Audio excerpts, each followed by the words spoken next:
داهاتوو کە ئەو بزانکۆیانەی کە وڵاتی ئەرمەنیا، ئێرانە، پۆڵەندایە، تورکیا، ئوردن و قوبڕسە لامان کاچە ئەوانە کە بەشداریەکە کردووە لە نزیکەوە ئامانزمان ئەوەیە دوو ئامانزی سەرەکیمانەیە کە لە هەمان کاتە قوتابیان لە نزیکەوە نوێنەری زانکۆکان بین و لە نزیکەوە پرسیاری زانکۆکان وڵاتەکان بکەن و شوێنی ژیانیمانەوەیان بکەن و پرسیاری کوالیتی خوێندنیان لێ بکەن و لە نزیکەوە ئەوان جوابیان دەنەوە لەوە ئەوەی کە لە ڕاستەخۆ داوای قبولیان لێ بکەن ئەجا زانکۆ هەیە دەتوانێت ڕاستەخۆ قبول دە زانکۆی دواتر لەبەرەوەی هەندێک ڕۆتیناتی ڤیزە و شتانەیە کە بتوانی جێبەجێ بکاتن و لە هەمان کاتش ئێمە چیمان کردووە بۆی پەیوەندێکی ڕاستەخۆ لەگەرەوەی زانکۆکانی هەرێمی کوردستان دروست بکەین بۆ ئەوەی بتوان لە داهاتوودا بە ئەوەیشان هەبێ عەقدێکیان لەگەڵێک هەبێتن ئەگەر بگەنە ڕێکەوتن بە یەکتریەوە چکە بەپێی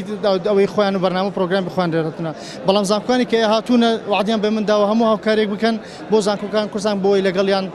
بۆ نمونە زانکۆکانی ئەرمەنیا، زانکۆکانی پۆڵەندا، زانکۆکانی ئێرانی هەر هەمویان دەیانەوێت پەیوەندێکی خاصیان هەبێت.